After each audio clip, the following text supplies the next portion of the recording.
말투 하나만 바꿔도 인사평가가 달라진다. 그냥 직장인. 팀장님 보고 드릴 게 있습니다. 센스 있는 직장인. 팀장님, 지금 잠시 시간 괜찮으세요? 보고 드릴 게 있습니다. 볼수록 기분 좋은 사람으로 만들어주는 메이크업 말투 3단계 전략. 직장인 자기계발서 1위. 모든 관계는 말투에서 시작된다. 위즈덤 하우스 미디어 그룹. 다이어트를 위한 꿀팁!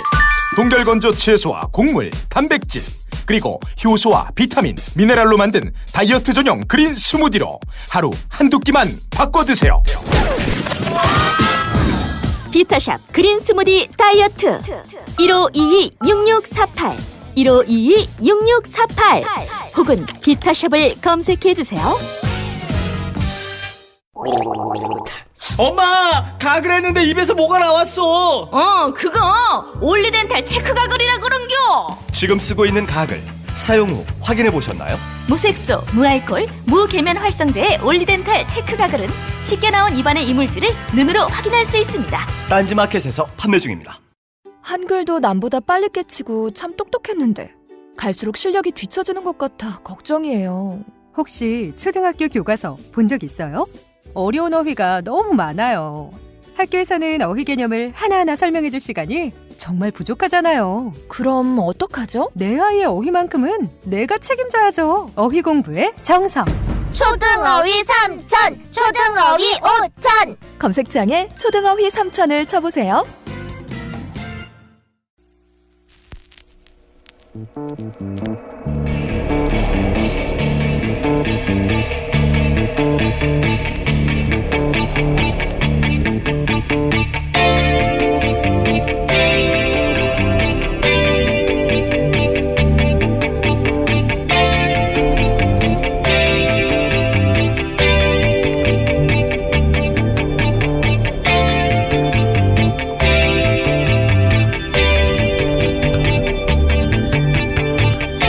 안녕하세요, 김원준입니다. 어제 한 세미나에서 한국개발연구원의 이주호 교수가 발표한 가정 배경과 학력의 상관관계 국제 비교 결과를 보면 가정의 사회 경제적 여건이 자녀 성적에 미치는 영향이 다른 나라에 비해 우리나라가 유난히 높다고 합니다. 우리 못지않게 학력을 중요시한다고 알려진 중국, 일본에 비해서도 높고 아예 귀족 학교가 따로 있는 국가들보다 더 높습니다. 지난 2000년에 비해 상관관계 수치가 2배가 높아졌고 특히 다른 나라가 최근 5년간 그 수치 변화가 거의 없는 반면 우리나라는 그 수치가 더욱 높아졌고 하위 20%의 성적은 더욱 떨어졌습니다. 한마디로 집안이 잘 살면 아이 성적도 높은 정도가 다른 나라에 비해 아주 심하고 그 심해지는 정도와 그 속도가 지속적으로 상승한다는 겁니다. 한번 흑수저는 영원히 흑수저인 국가가 되어간다는 소리죠. 우리나라 불평등 지수가 이 정도입니다. 세계 최고 수준이죠. 이런 사회에서 복지, 인권, 노조를 이야기하면 여전히 빨갱이 소리하는 분들이 있죠. 본인이 갑부 아니면 그런 소리들 제발 하지 마시길 바랍니다. 본인만 불쌍해지는 게 아니라 자식도 함께 불행해지는 길입니다. 김원준 생각이었습니다.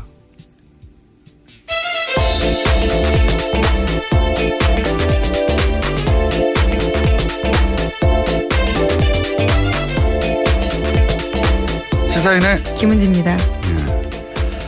원래 이게 이제 개천에서 용난다는 이야기는 사실이 아니라고 이야기한 지가 오래됐는데, 예. 그런 이야기가 처음 나온 게 한 십몇 년 됐거든요.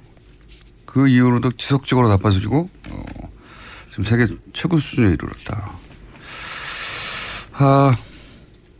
이주호 교수님 저희가 한번 모셔봐야 되겠습니다. 그걸 수치화해서 다른 나라와 비교해서 발표를 했어요. 네, 교육을 통한 불평등 재생산이라고 하는 건 굉장히 중요한 문제예요. 네, 예전에는 교육을 통해서 사실은 그런 계층 사다리를 올라갈 수 있는 그런 길이었는데 교육이 그걸 오히려 강화시키고 있어요. 이제 교육조차 이런 나라가 됐습니다. 최근 10년 이상. 자, 첫 번째 뉴스는요. 네, 내일 이재용 삼성전자 부회장의 1심 선고가 있습니다. 어제 김진동 부장판사는 이 부회장의 선고를 TV 생중계하지 않겠다라고 밝혔습니다. 뿐만 아니라 법정 촬영도 허가하지 않았는데요. 재판부는 피고인 5명 모두 촬영이나 중계에 부동의한다는 내용의 의견서를 제출했다면서 헌법상 보장되는 무죄 추정의 원칙도 함께 고려했다라고 밝혔습니다. 그러니까 재판 중계로 실현될 수 있는 공공의 이익과 피고인들이 입게 될 회복하기 어려운 불이익과 손해 등을 비교해서 선고 재판 중계를 불허했다라는 겁니다. 이해가는 측면도 있긴 있어요. 지금 이제 대법원에서 그렇게 결정을 했지만 재판부가 알아서 판단하도록 했거든요. 예, 강제한 게 아니라 부담이 되겠죠. 그리고 뭐 피고가 다 부동의한 것도 부담이 되고 무죄 추정의 원칙이야 뭐 기본이니까. 예.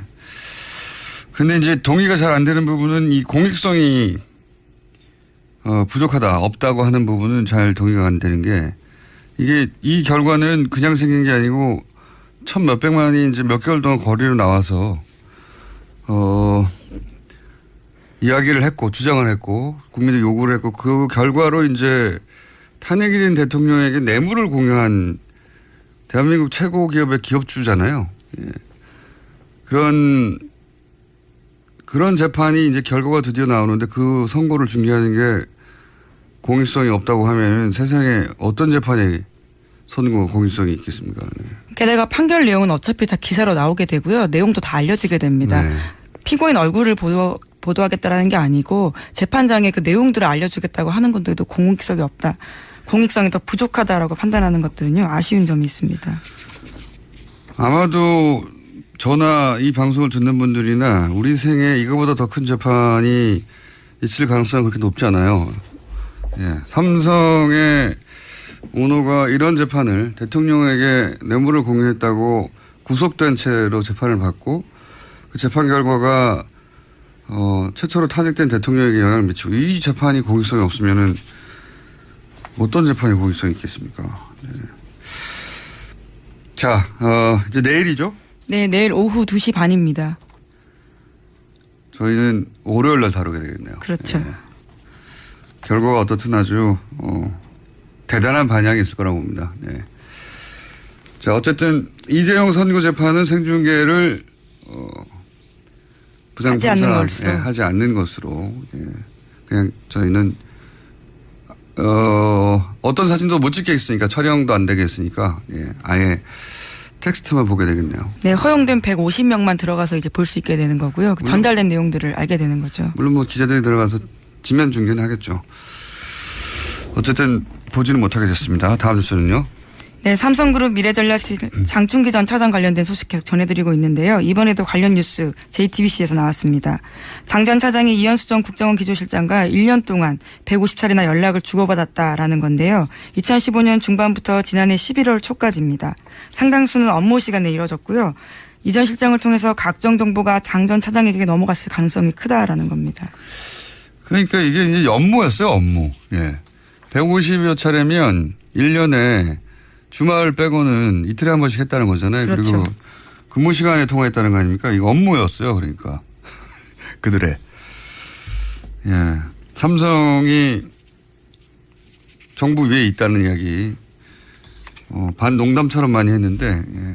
기정사실로 받아들여야 되지 않겠는가. 네, 실제 내용도 업무와 연관이 다 있습니다. 저희도 문자 내용을 보도한 적이 있는데요. 삼성 합병과 관련된 정보들을 이현수 전 실장이 장 전 차장한테 보내기도 하거든요. 그러니까요. 뭐 감사원 인사라든가 또는 뭐 삼성 합병과 관련된 정보를 국가기관인 국정원이 사기업의 합병과 관련된 정보를 받고 뭐 이게 다 업무 시간에 이루어졌다는 거 아닙니까? 이틀에 한 번씩 통화를 통해서. 문자가 아니라 통화 횟수니까. 네, 통화 문자 모두 합쳐져 있는 겁니다. 문자가 아니라 통화를 했을 때는 무슨 정보가 오가는지 알 수가 없죠. 문자로 드러나는 게 이제 감사원 그 사무총장, 예, 사무총장이나 합병과 관련된 정보였는데 그리고 추가로 이 정도로 장충기 사장급이죠. 네, 사장입니다. 네, 사장급이죠. 미전실의 차장은 사장급입니다. 낮은 것 같지만. 사장 그리고 미전실 있는 분들은 다 삼성전자 출신이에요. 그러니까 지난번에 한번 얘기했지만 삼성전자 출신들로 이루어진 미전실의 삼성전자의 부회장이 자기는 미전실에 근무하지 않았다.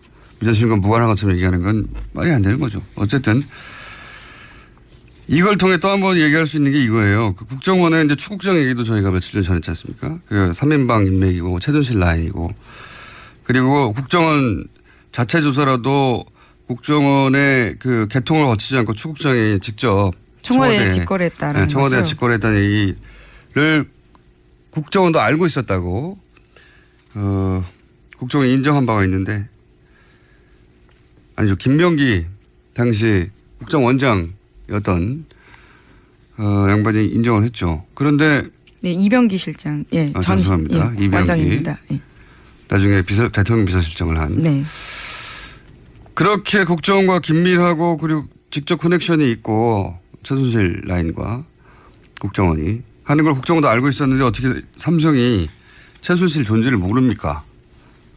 삼성은 계속해서 최순실 존재를 모른다고 그렇게 해야지 앞뒤가 맞으니까 삼성의 주장대로 앞뒤가 맞추려면 최순실 몰라야 되거든요. 모른다는 걸 도저히 받아들일 수가 없는 정황이죠. 이건.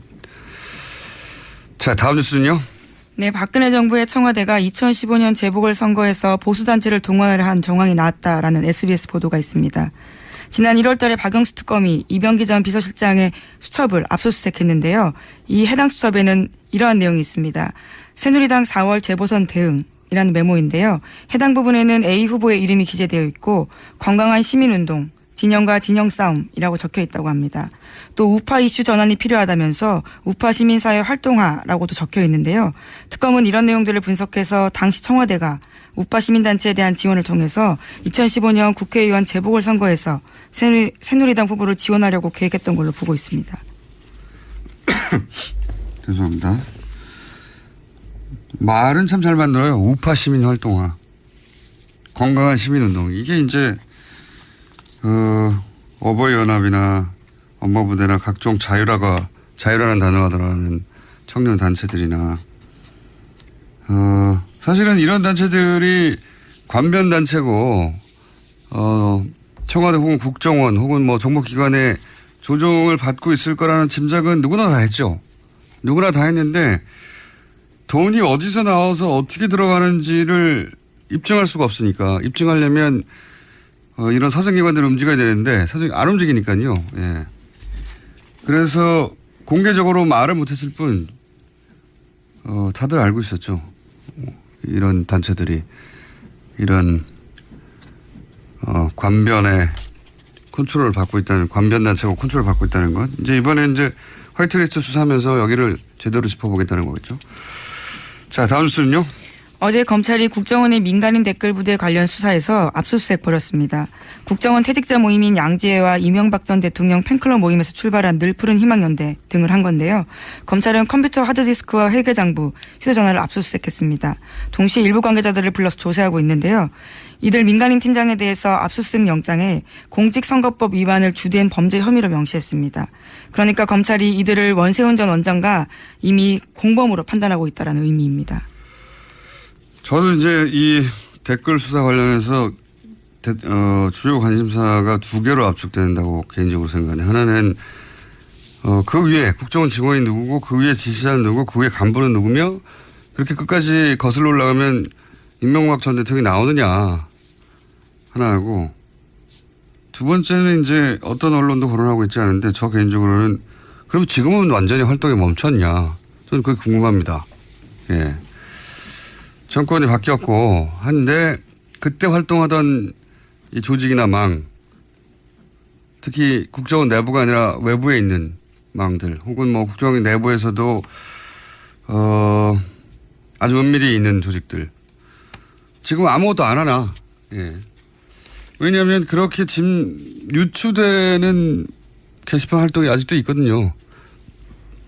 예, 우선 서훈 원장이 제일 오자마자요. 국내 정치 파트 일을 멈췄다라고 하고 있기 때문에요. 그 부분들은 공식적으로 없는 바인데요. 이건 뭐 그전에 공식적이었나요? 예.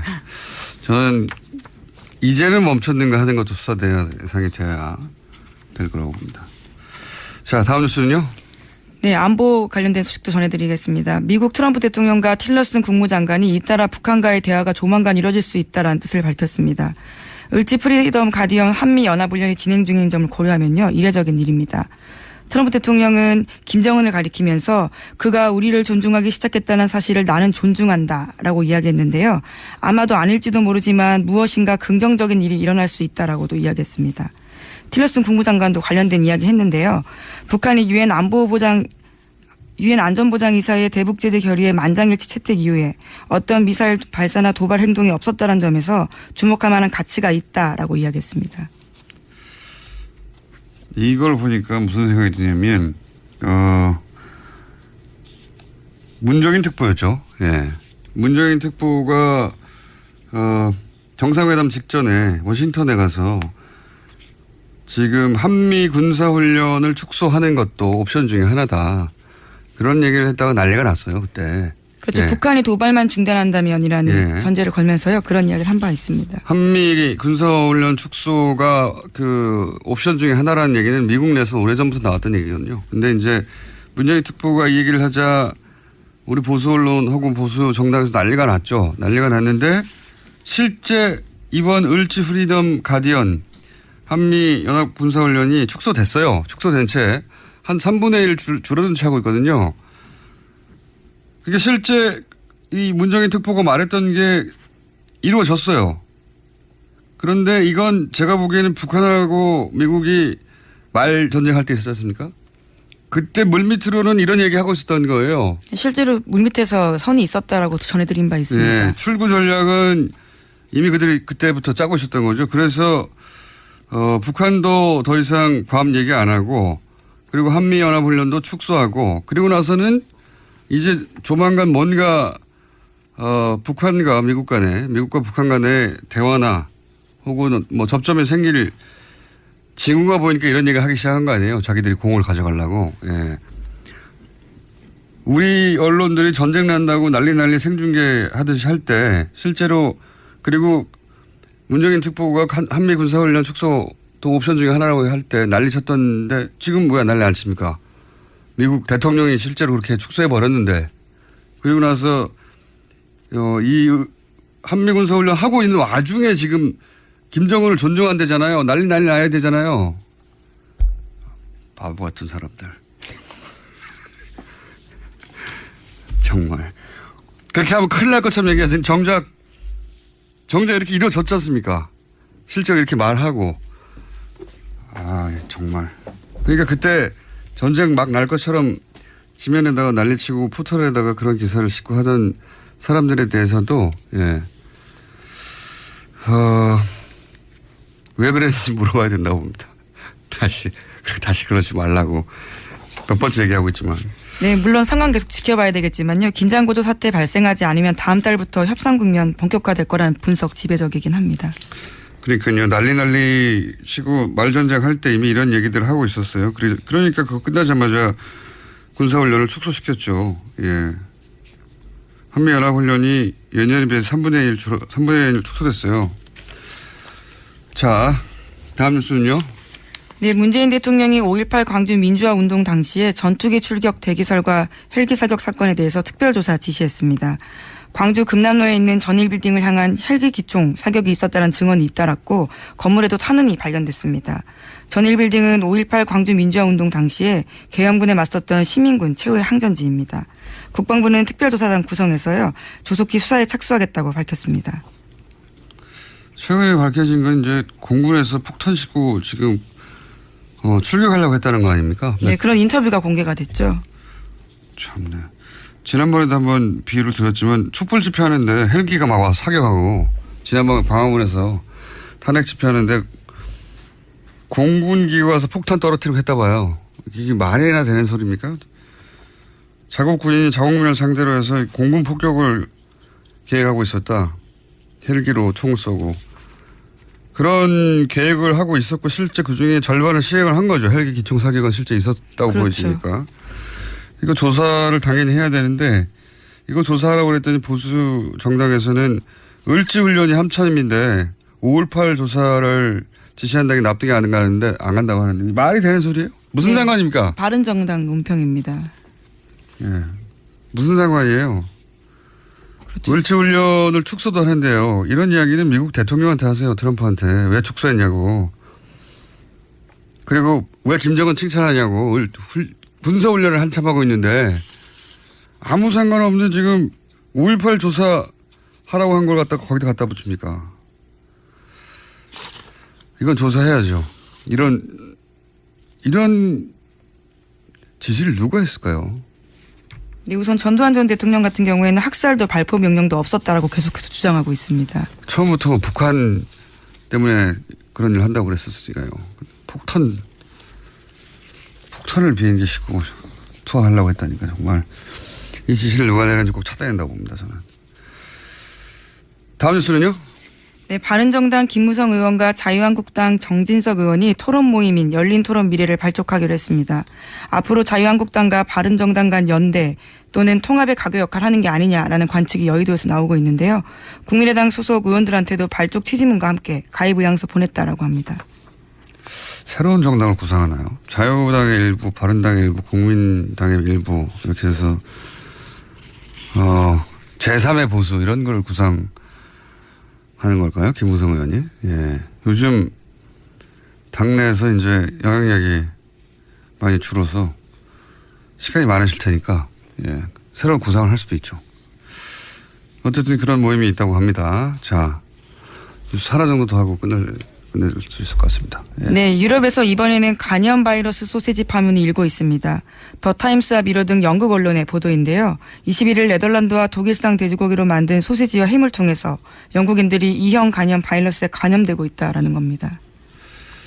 이게 살충제 달걀도 유럽에서 시작됐고 이제 유럽에서 시작돼서 이게 유럽의 10몇 개국인가 16개국인가요? 7개국으로 퍼져나갔거든요. 그렇게 살충제 달걀이라는 게 다른 나라에서 문제가 안 됐다고 하더라도 전 세계적인 현상이라고 볼 수 있는 겁니다. 이제 오히려 가장 이런 검사를 엄격히 하거나 예, 이런 물질에 민감한 국가들이 먼저 검사하고 먼저 차단했을 뿐인 것이지 유럽이 이 정도라면 뭐 다른 나라도 다 우리나라도 물론 이번에 걸렸고요. 그리고 거기서 그치지 않고 이제 어느 나라 마찬가지로 먹거리에 대해서 이런 게 문제가 한번 생기면 다른 음식들도 막 하거든요. 근데 소세지까지 갔다는 거죠. 간염. 근데 그 간염이 네덜란드 독일에서 수입된 네덜란드 유명한 낙농국가잖아요. 그렇죠. 예. 왠지 깨끗할 것 같은데 거기서 온 돼지고기에서 만든 소세지로 간염 바이러스가 나왔다는 건데. 그리고 그 간염 바이러스가 나온 대형 체인 슈퍼가 테스코예요. 테스코. 네, 유명한 테스코입니다. 유럽에서 제일 큰 슈퍼 매장도 테스코 건데 이 정도 규모 기업에서 아주 가장 잘 알려진 낙농국가에서 나온 고기로 만든 식품에 이런 일이 벌어졌으면 이거는 시스템에 근본적인 문제가 있는 겁니다. 예, 이건 뭐 잘 걸러내면 되겠지. 뭐 정부의 컨트롤도 중요하지만 지금 현대적 소비에 뭔가 문제가 있는 거예요. 그렇게 생각이 자꾸 들어요. 예. 그래서 윤리적 소비라는 걸 한번 알아보자고 제가 며칠째 얘기하고 있는데, 이게 도덕적 구호였거든요. 윤리적 소비는. 도덕적 구호. 그게 아니고, 예. 내 삶을 위해서 꼭 필요한 게 아닌가 싶어요. 이 육식에 대한 성찰까지 함께. 육식은 계속 해야 되지만. 윤리적으로 육식해야 되겠다는 생각을 하게 되고요. 예. 그래서 저도 잘 몰라서 저희가 전문가들을 모시고 조만간, 예. 윤리적 소비에 대해서 한번 알아볼까 합니다. 여기까지 하겠습니다. 시사인의 김은지였습니다. 감사합니다. 골반 잡자 바로 잡자 바디로직 허리 통증 바로 잡자 바디로직 2017년 쿨 썸머 바디로직 라이트 출시. 통기성이 좋아 땀 걱정 없이 한여름에도 쾌적하게. 입은 듯 안 입은 듯 가벼움의 신축성은 그대로. 자세가 좋아지는 골반 교정 타이즈 바디로직 검색창에 골반 교정 바디로직 라이트. 아무도 묻지도 따지지도 않고 가입하셨다고요? 보험은 너무 어려워요. 걱정 마십시오. 마이보험 체크가 도와드립니다. 1800-7917 마이보험 체크로 지금 전화주세요. 1800-7917 이미 가입한 보험이나 신규 보험도 가장 좋은 조건을 체크해서 찾아드립니다. 인터넷 한글 주소 마이보험.com 또는 카카오톡에서 아이디 검색 마이보험을 친구 추가하여 상담하실 수 있습니다. 모닝똥? 제겐 사치였죠. 내가 토끼인지 토끼똥이 나인지. 내가 변을 본 것인지 변을 당한 것인지 나는 바나나이고 싶다. 간혹 구렁이이고도 싶다. 미궁 대장사랑! 빅똥의 추억 미궁 대장사랑이 찾아드립니다. 혈중 콜레스테롤 개선과 배변 활동에 도움을 주는 건강기능식품입니다. 검색창에 미궁 대장사랑. 미궁 장사랑 이름 바꿨어요. 프로바이오틱스 12종 추가. 미궁 대장사랑.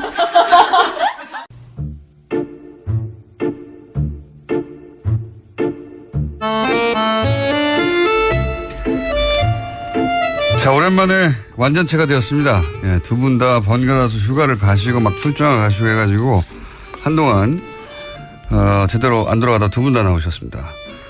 더불어민주당의 안민석 의원 나오셨습니다. 네, 수도권 내리사선 안민석 의원입니다. 오랜만입니다. 수도권 내리사선 코멘트는 자유한국당의 김성태 의원님 나오셨습니다. 예, 김성태입니다. 예, 반갑습니다. 자, 오랜만에 두 분이 나오셨는데 각자 나오시니까 재미가 없더라고요.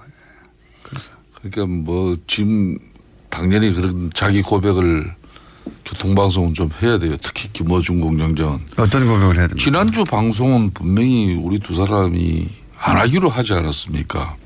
그래요. 안 의원님하고 저하고 이렇게 제작진이 같이 상의해서 결정한 건데 나 없는 사이에 또 무슨 작당하려고 그렇게 그냥 나만 빼놓고 방송. 그거 안 맞는 거예요.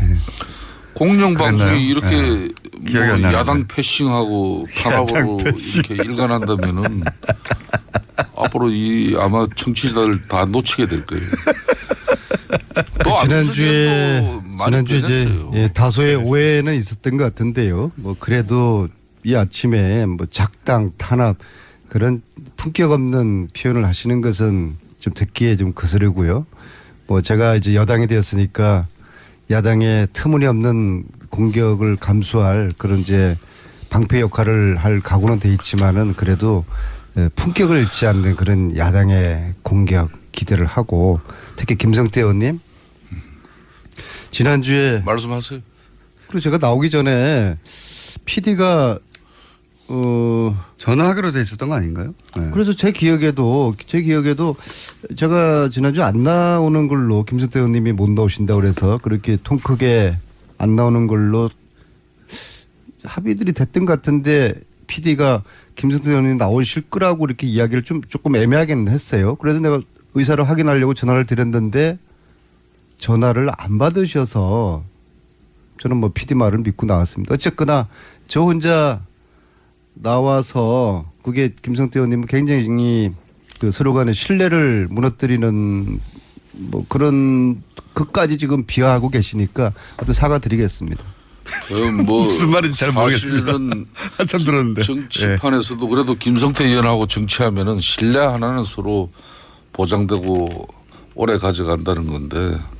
그게 이제 자유한국당 복당으로 무너지지 않았나요? 뭐 상당히 편향적이어서 이 방송이 이렇게 흘러가는 거예요. 나는 안민석 의원이 원래 그런 분은 아니에요. 제가 복당한 건 아니죠. 의원님이 복당하셨는데. 그러니까 요새 안보 관련해서 코리아 패싱이란 말도 많이 나오지만은 이 방송에서 야당 패싱하는 경우는 또 처음 보는 것 같아요. 그래서 제가 뭐 어쨌거나 이 월요일 아침에 약속은 지켜야 되겠다, 출연해야 되겠다 이렇게 생각하고 이번 주말에 그 미국 LA하고 버클리대에서 이제 초청을 해서 강연을 가는데요. 목요일날 다음 주 목요일날 새벽 5시. LA대도 있습니까? LA대? LA는 교포들이고 버클리대는 그 대학에서 초청을 한 건데요. 목요일날 새벽 5시에 제가 도착을 하도록 비행기표를 맞췄습니다. 왜냐하면 이 방송을 출연하기 위해서. 네. 아무튼 앞으로 빠지지 않겠습니다. 초청을 받으신 건 맞습니까? 버클리대라고는 아시죠? 네. 아주 그 미국의 좋은 대학인데 이제 그 대학에서 초청을 받았어요. 샌프란시스코에 있는. 예. 그러니까 그렇죠. 어제 지난주에 제가 없으니까 방송 중에서도 제가 뭐 국정원 뭐 이렇게 TF 위원으로 참여했다고 그러는데 그게 다 차고잖아요. 내가 그런 회의에 참석한 거 봤습니까? 못 봤죠? 그게 이름이 나와 계시던데. 그게 이름이 국회의원 김성태가 한 명입니까?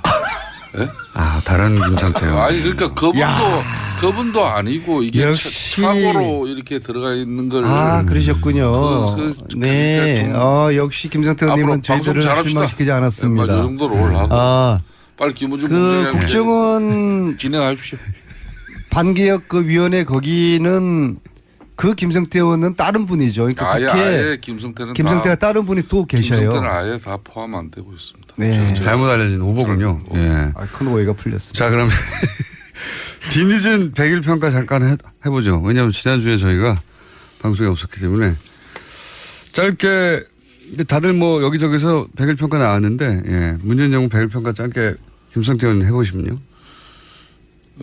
저는 참 권력이라는 것은 이 무한하고 특히 저항적 대통령제하에서는 정말 많은 권력을 휘둘릴 수 있는데 이 권력이라는 것은 잘못 쓰여지면 바로 독으로 돌아옵니다.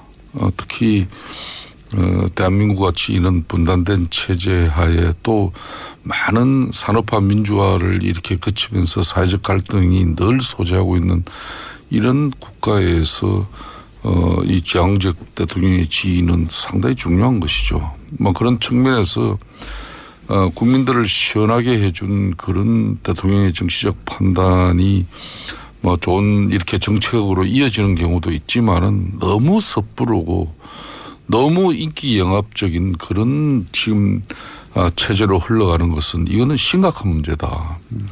대통령의 말 한마디는 주워 담을 수도 없습니다. 장관이 뭐 어떤 약속을 하고 선심성 정책을 베풀어서 후에 재정적 설계를 하고 예산 문제를 챙겨보면 그게 아니다 그러면 주워 담을 수가 있지만은 대통령이 한마디 하면 주워 담지도 못해요. 그러니까 지난 100일 동안 대통령께서는 너무나 많은 선심 정책 펼친 것이고 두 번째는 사회적 갈등을 이제 이걸 치유하고 덮는 그런 역할을 대통령이 해야 되는데 어떻게 보면은 사회적 갈등이 양산되어지고 또 그로 인해서 사회가 분열 갈등 대립으로 이어질 수 있는 그런 국정 통치 운영 형태는 이거는 상당히 심각한 거죠. 특히 인사 문제에 있어서도 좀 국가를 안정적으로 운영할 수 있는 그런 중립적인 인사가 이 국민들이나 국가를 이렇게 안정스럽게 우리가 판단하고 생업에 종사할 수 있는 그런 국정이 있는데 요 근래 한 뭐 대법관 임명이라든지 여러 가지 경우만 보더라도 너무 정치 편향적으로 흘러가고 있지 않습니까? 네, 이런 말씀, 일들이 우려입니다. 네, 말씀 잘 들었는데요. 근데 한 가지 중요한 사실을 관가하고 계신 게요. 이 정부는 인수위원회 없이 출범을 했거든요. 그러니까 지난 100일은 실질적으로 앞으로 5년에 대한 인수위원회 준비 역할과 동시에 이제 집행이 된 이제 그러한 특성을 가지고 있습니다. 그런 거를 감안하면은 100일에 이제 큰 대가 없이 준비하는 그런 상황이었다는 말씀드리고요. 선심 정책은 건보 보장성 강화 이런 거 말씀하시는 거죠? 네. 뭐 그런 것뿐만 아니죠. 뭐 기초연금 뭐 이런 30만 원 인상 같은 경우도 제가 지금 이야기하고 있습니다. 아니 말씀하신 걸 먼저 정리하자면 선심 정책 사회적 갈등 양상은 뭔가요? 5.18 재조사 뭐 이런 건가요? 그런 것도 5.18 조사 같은 경우도 4번이나 했습니다. 네, 또 역대 DJ 정권 노무현 정권 거치면서 다 했어요. 그러니까 그런 부분도 이렇게 물론 5.18은 뭐 언제든지 우리가 진실을 밝혀내기 위해서는 여러 가지 수단과 또 어느 정권에서도 다 행할 수 있는 문제지만은 이걸 대통령께서 직접 나서 가지고 이 친 100일 만에 뭐 너무나 많은 일을 지금 하고 계시니까 국민들이 감당해내겠습니까?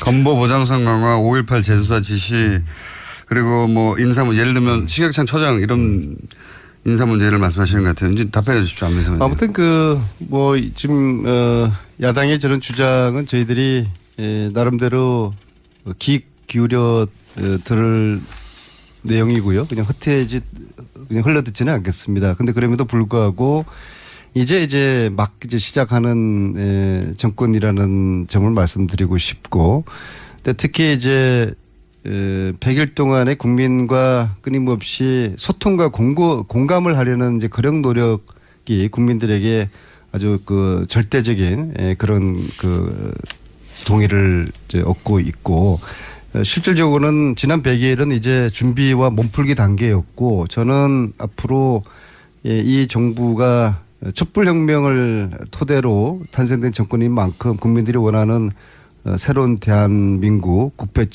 적폐 청산을 위해서 아주 담대한 개혁에 나서야 된다, 그렇게 생각을 하고, 그리고 그것이 국민들의 기대에 부응하는 문재인 정부가 될 것이다, 그렇게 보고 있습니다. 그러니까 좀 전에 안민석 의원께서도 적폐 청산 얘기를 했습니다마는 뭐 이 촛불에서 비롯된 그런 최순실 국정농단에서 비롯된 이런 뭐 여러 가지 국가 운영이 잘못되고 바로 잡아야 될 거, 이거 반드시 바로 잡아야 되죠. 그렇지만은 이 적폐 청산이라는 미명하에 과거 정부 과거 캐기에 몰두하고 또 자기들의 또 이념이 다른 모든 세력을 적폐로 규정해서 이걸 정치 보복하려는 그런 행태로 보이는 것은 이거는 국민 대통합, 사회 통합을 위해서로도 저는 맞지 않는 거죠. 이 방송 문제, 지금 방송을 하고 있으니까 이 공영 방송 문제도 마찬가지예요.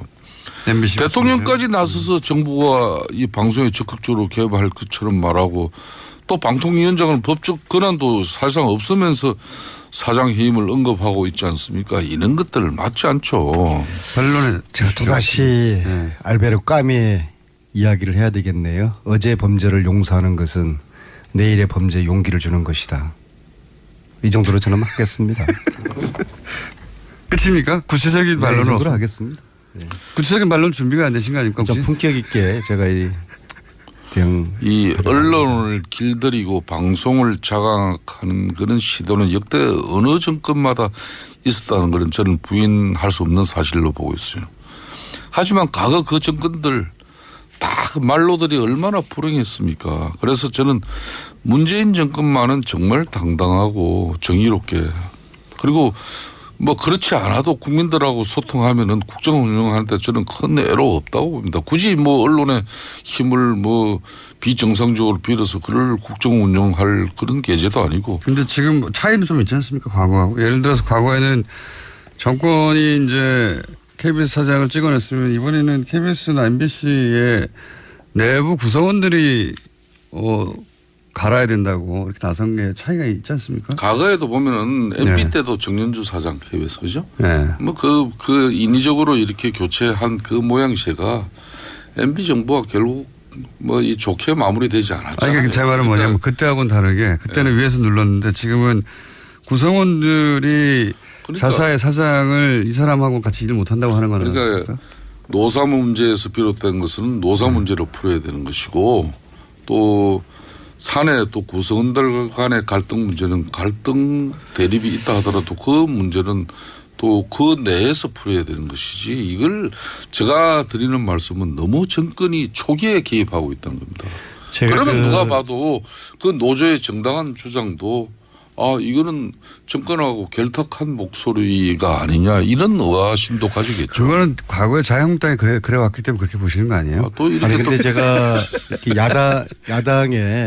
야당의 이 평가나 주장을 이렇게 보면서요, 두 가지 제가 좀 말씀드리고 싶은 게, 첫째는 세 가지 말씀하실 것 같은데. 첫째는 이게 정치가 자기가 잘해서 점수를 얻으려고 하는 정치가 있고, 남을 깎아내려서 점수를 얻으려는 정치가 있는데, 지금처럼 자기들은 대안이나 별 하는 역할 없이 자꾸 상대를 혹독하게 비판해서 국민들의 마음을 얻으려고 하는 이 정치로서 선거하지 못할 것 같고요.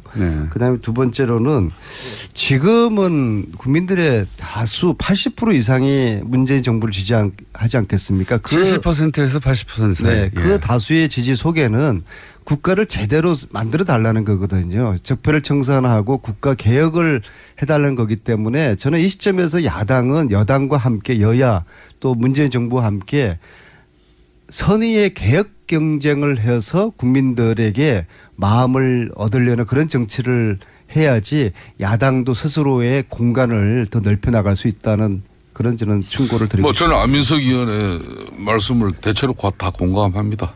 뭐 사실상 지금 대한민국은 이런 보수의 큰 위기지 않습니까? 사실상 이 보수의 위기라고 그러는데 저는 보수의 위기라고 보지 않습니다. 자유한국당이 큰 위기지 보수의 위기. 나머지 자유한국당이 대변하는 보수하고 다른 보수는 어디 있습니까? 그러니까 바른정당이 있지 않습니까? 자유한국당이 국민들에게 신뢰와 또 지지를 확보하지 못하고 있는 것은 그만큼 최순실 국정농단으로 비롯된 대통령 탄핵까지 이루고 또 촛불에 의한 또 정권 교체까지 이루어졌지만 아직까지는 우리가 정신을 못 차리고 있다는 거거든요. 그 정신을 못 차렸다는 것은 우리가 변화하고 계획하지 못한다. 핵심하지 누구 때문입니까? 정신을 못 차리고. 그러니까 이런 문제인데. 아니 친박 청산 못 하고 있죠. 또 최순실 재산몰수특별법 전부 다 지금 뭐, 그러니까 뭐 반대 내지는 뭐 이런저런 핑계로 동의하지 않고 있지 않습니까? 제가 이런 것들을 하셔야지 국민들의 마음을 바로 지적했듯이 국민적 신뢰와 지지도 이렇게 뒷받침되지 않는 야당이 무슨 뭐 정권 비판하냐 솔직히 조금 전에 그 이야기거든요. 그런데 역설적으로 또 이야기하면은 문재인 정권도 사실상 이게 최순실 국정농단에서 비롯된 행편없는 국정 운영의 결과가 은혜적으로 수혜적으로 문재인 정권이 이렇게 탄생한 부분도 있습니다. 그러니까 야당으로서 민주당이 정말 정권을 이렇게 수권 정당이 되기 위해서 이렇게 열심히 노력한 부분도 있지만은 그것보다는 박근혜 대통령과 당시 새누리당인 저희들이 잘못해서 한마디로 정권을 가져간 겁니다. 그렇기 때문에 제가 문재인 정권 100일을 평가해달라고 말씀하시니까 드리는 말씀은. 그러니까 저희들을 자꾸 깎아내리려고 하지 말고 좀 잘하려고 한번 해보세요. 정권 가지고 너무 국정운영 즐기지 말라는 거예요. 이 권력 가지고 즐기면요. 이거 오래 가지 못합니다. 그러니까 인기 영합적 국정운영 형태는 위험하다는 거예요. 대통령 정치 그만해야 됩니다. 모든 게 지금 대한민국은 문재인 대통령 혼자만 있는 것이지 민주당 안민석 의원하고 김성태 의원하고 협의하고 또 합의해가지고 국민을 만족시키고 국민을 이해시키는 그런 정책이나 정치가 지금 없잖아요. 대통령 정치 이거 위험합니다. 언제까지. 친박 청산은 안 하세요? 그거는 우리 당에게 맡겨놓으세요. 그러니까 그런 거를 국민들에게 제대로 좀 보여주세요. 네. 근데 의원님 오래 가지 못할까 봐 걱정하시는지 들리는데 이렇게 가면 오래 가지 못한다고 하시는데. 아닙니다. 저는 어떤 경우든 문재인 정권에 이렇게 하면 오래 갈까 봐 걱정하시는 거 아니에요? 아이고 오래 가는 게 좋아요. 잘해가지고. 그렇지만은. 오래 가면은 자유한국당이 집권을 못하지 않습니까? 우리가 정권을 가지지 못하고 집권을 하지 못하더라도 대한민국 사회가 안정되고 경제적으로 발전하고 국민들의 삶의 질이 좋아지면은 굳이 뭐 야당이 정권을 잡아야 된다는 그런 게 어디 있습니까? 그러면은 마음에도 없는 지금 말씀을 이렇게 하셔요. 아니 이렇게 가면 오래가지 못한다고 하니까 지금 그러면 이렇게 하도록 내버려 두셔야죠. 지금 사실상 문재인 대통령 너무 잘하고 있어요. 근데 너무 그러니까 계속 잘할까 보는 거 아니에요? 너무 잘하려고 하면은 무리하게 됩니다. 그러니까 우리도 잘할 테니까 야당도 잘하시고요. 무리하기를 기다리셔야 되는 거 아닙니까? 너무 잘하려면은 돈이 많이 들어요. 그러니까 그 돈이 많이 드는 게 이제 정치인이 한 사람으로서 걱정된다는 거죠. 이게 나중에 2년 3년 지나면 다 국민들 부담으로 돌아갑니다. 아니 그러면은 그때 인기가 대폭락하면 자유한국당이 좋은 거 아닙니까? 그러니까 가만히 내버려둬 잘한다. 자유한국당 지금 야당은 뭐 아까 안민석 의원 말씀하셨지만은 문재인 정권이 실패하고 또 정책적 오류를 이렇게 많이 남발하면은 그때 우리 국민들한테 또 기회를 맞이합니다. 네, 그러니까 내버려 두셔야죠. 계속 그렇게 하라고. 그 안에 우리는 자성하고 또 반성하면서 혁신하고 기다리면 되는데. 평가하시라니까. 또 제 말은 앞뒤가 안 맞지 않습니까? 그렇게 실수하면 우리한테 기회가 오는데 이렇게 가면은 이렇게 가는 게 실수한다고 자꾸 공격하시면 안 되죠. 이렇게 가면 실수면 내버려 두셔야죠. 아니죠. 내버려 두셔야지 빨리 망하죠. 실수도 이렇게 국민들 혈세가 낭비되고 국가 재정이 파탄나는 쪽으로 이렇게 잘하려고 하면 그거는 야당이 이야기를 해야죠. 그럼 좋은 실수도 있습니까? 좋은 실수 있죠. 지난번처럼 저 합참 이순신 합참 의장 퇴임할 때 대통령께서 해외여행 한번 못했다니까 그 아들 뭐 딸이 캐나다에 있으니까요. 그 항공권 끌어준 거 얼마나 저는 그 감동이었어요. 그게 무슨 실수인가요?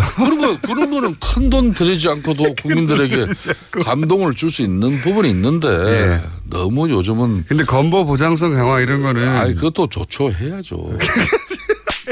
국가 재원이 안정적으로 뒷받침될 수 있는 그런 복지 정책으로 가야지. 근데 OECD의 평균에 한참 못 미치는데 아직도 그 정도 10% 80% 70% 정도 하자는 게 이게 제가 계속 얘기하니까 이거 안 될 것 같아요. 의원님. 아니 그러니까 그런 근보를 포함해서 서로가 정책적인 대안을 놓고서 찬반을 하고 그것을 국민들에게 그 평가받고 그렇게 국가적인 여론을 수렴해내는 그런 식으로 나라를 개혁시키는 그런 서로의 여야가 선의의 경쟁을 통해서 그러면은 뭐 저희들도 평가를 잘 받겠지만은 야당도 달라진 야당의 모습으로 국민들이 좋은 평가를 받는 것이거든요. 지금은 그러한 시점이지 물론 야당은 정부 정책을 또 비판을 하는 그런 고유의 본연의 역할을 해야 되겠지만은 그와 동시에 야당이 가지고 있는 정책 대안이라든지 자신들의 비전을 국민들에게 보여줌으로써 포인트를 얻어야 되는 거거든요. 근데 지금은 자신들의 비전이나 정책 이건 지금 너무 지금 소홀히 돼 있고 오로지 저희들을 문재인 정부를 깎아내리는 거에만 집중돼 있으니까 이것이 참으로 저는 좀 답답해요. 그래서 일정 부분 수용합니다. 네. 그러니까 저도 지금 하신 말씀을 좀 기교로 들을 테니까는요. 김성태 의원님이나 야당 측에서도 너무나 이 문재인 정부에 대한 그 깎아내리기 식의 그런 입장 가지고만은 이게 국민들에게 야당이 지지를 얻기 어려울 거예요. 그리고 야당이 지금도 자유한국당이 107석을 가지고 있지만은 지지도가 15%에 머물러 있지 않습니까? 이것이 과거 저희들 야당일 때 15% 정도까지 내려간 적이 단 한 번도 없어요. 아무리 힘들어도 20% 정도는 유지를 했거든요. 이거에 대한 야당이 성찰이 필요해요. 왜 15%대까지 떨어진 적이 없어요? 내가 그렇게 디테일한 내용을 가지고 말씀을 하시면은 제가 갖다 드리면 어떡하랍니까? 15%대 떨어진 적이 있습니다. 19%까지는 갔는데. 그러니까 옛말에 이 장고 끝에 악수 둔다는 말이 서로 있지 않습니까? 잘해보자는 그런 말씀 드리는 겁니다. 지금 대법원장 지금 김명수 후보가 저 같은 경우에도 10초 남았습니다. 예.